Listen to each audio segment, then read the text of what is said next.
शेतकरी मित्रांनो नमस्कार. मी ॲग्रिकॉस पांडुरंग अंकुश रावतावरे पुन्हा एकदा स्वागत करतो तुमचं आपल्या कृषी वेध चॅनलच्या नव्या शेतीविषयक व्हिडिओमध्ये. शेतकरी मित्रांनो, आता जी काय डाळिंब बागीची आहे ती पूर्णपणे फ्लॉवरिंग मध्ये आहे व कळी सुद्धा निघत आहे, कॅप्सूल सुद्धा आहे. मित्रांनो, या स्टेजला आपल्या डाळिंब बागेमध्ये सर्वात महत्त्वाची जाणवणारी समस्या म्हणजे रस शोषक करणारे जे काही किडी आहेत त्यांचा आपल्या प्रादुर्भाव डाळिंब पिकावर सर्वात जास्त दिसून येतो. मग त्यामध्ये थ्रिप्स असेल, माहू असेल, ॲफिड जॅसिड म्हणजेच माहू. मित्रांनो, हे जे काही सर्व जे काही रस शोषक जे काही करणाऱ्या किडी आहे यांचा प्रादुर्भाव जर आपल्या पिकावर झाला तर त्या ठिकाणी कळी गळ होणं, थ्रिप्सना चाटलेल्या काळ्या गळून जाणं यासारखे जे काही समस्या आपल्याला जाणू शकतात. मग मित्रांनो, त्याच्यावर आपण काय प्रभावी नियंत्रण करू शकतो, कोणत्या फवारण्या करू शकतो, त्याचबरोबर या थंड आणि गरम वातावरणामुळे आपल्या डाळिंब बागेमध्ये जे काही कोणती अशी बुरशी आहे तिचा प्रादुर्भाव आपल्या डाळिंबाच्या बागेमध्ये होतो व त्याच्यामुळं आपल्याला माल हार्वेस्टिंगच्या टायमाला त्या ठिकाणी समस्या येऊ शकतात. मित्रांनो, सविस्तर माहिती या व्हिडिओमध्ये बघणार आहोत. त्याचबरोबर आपल्याला या स्टेजला कोणत्या फवारण्या करायच्या आहे जेणेकरून या रस शोषक करणाऱ्या किडी 100% कंट्रोल होईल व आपल्याला त्याचा मधमाशीला सुद्धा त्रास होणार नाही. सविस्तर माहिती या व्हिडिओमध्ये बघणार आहोत.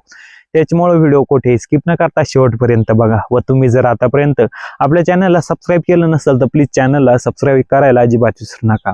शेतकरी मित्रांनो, डाळिंब बागीच्यावर सर्वात महत्त्वाचा आता या स्टेजला होणारा सर्वात जास्त अटॅक म्हणजे थ्रिप्सचा व जे काही रस शोषक करणारे जे काही किडी आहे त्यांचा. मित्रांनो, थ्रिप्सचा अटॅक जर आपल्या डाळिंबाच्या बागेवर किंवा या स्टेजला जे काही कळ्या आहे कळ्यांवर जर झाला तर त्या ठिकाणी कळ्यावरती पांढऱ्या कलरचा किंवा राखाडी कलरचा चट्टा हा दिसून येतो व कालांतराने फळ जसं जसं हे मोठं होतं तसं हा जो काही चट्टा आहे थ्रिप्सना चाटलेला हा मोठा होत जातो व ज्यावेळेस आपला माल हा हार्वेस्टिंगला येतो त्या ठिकाणी हा चट्टा खूपच जास्त होऊन आपल्या त्या ठिकाणी दारात ही घसरण होण्याची जी काही शक्यता ही असू शकते. त्याचबरोबर यावेळेस जर थ्रिप्सचा व रस शोषक किडणाऱ्या जे काही किडी आहे त्यांचा जर प्रादुर्भाव जर जास्त झाला तर त्या ठिकाणी जे काही नुकतीच निघणारी जी काही कळी आहे तिची गळ होणं, जी काही मादी कळी आहे तिची गळ होणं या समस्या आपल्याला जाणू शकतात. त्याचबरोबर जेव्हा हा थ्रिप्स आपल्या फुलाला चाटतो त्या ठिकाणी जो काही चट्टा पडतो पुढे चालून जेव्हा आपला पावसाळा सुरू होतो पावसाळ्यामध्ये त्याच्यावर जे काही प्लेग जी काही बुरशी आहे ती वाढण्याचं प्रमाण सर्वात जास्त त्या ठिकाणी दिसून येतात.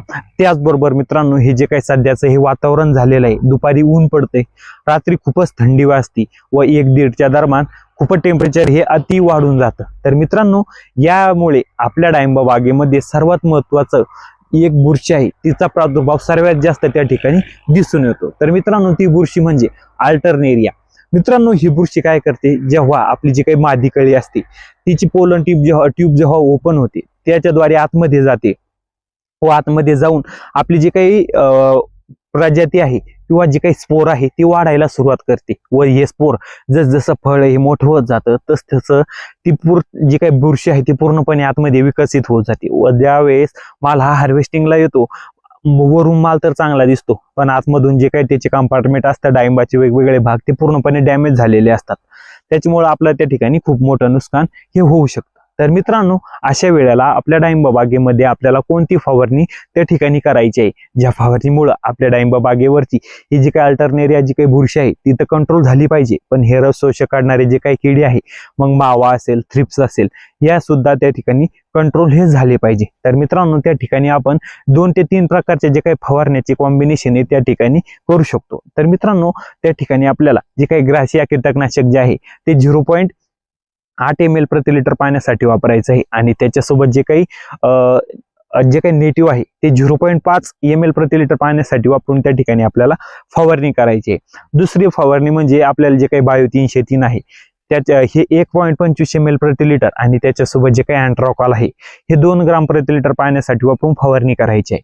मित्रांनो, बायो 303चा वापर जर आपण आपल्या डाळिंब बागेमध्ये या स्टेजला जर केला तर त्या ठिकाणी फ्लॉवरिंग ही आपल्या बागेमध्ये वाढण्याची जी काही शक्यता ही जास्त असते. हे बायो 303 एक कीटकनाशक असून सुद्धा बायोस्टिम्युलंट म्हणून त्या ठिकाणी आपण वापरू शकतो. मित्रांनो, तिसरं म्हणजे थ्रिप्ससाठी स्पेशल आपण जे काही पेगासस नावाचं जे काही औषध येतं त्या ठिकाणी आपण हे 1 ग्राम प्रति लिटर पाण्यासाठी वापरून त्याची सुद्धा त्या ठिकाणी फवारणी करू शकतो. तर मित्रांनो, या व्हिडिओमध्ये आपण थ्रिप्स कसा कंट्रोल करायचा व रस शोषक किडी ह्या डाळिंबावरची या स्टेजला कशा कंट्रोल करायच्या सविस्तर माहिती बघितली. मित्रांनो, तुम्हाला जर व्हिडिओ आवडला असेल तर व्हिडिओला लाईक करा, हा व्हिडिओ आपल्या इतर शेतकरी बांधवांना शेअर करून चॅनलला सबस्क्राईब करायला अजिबात विसरू नका. धन्यवाद.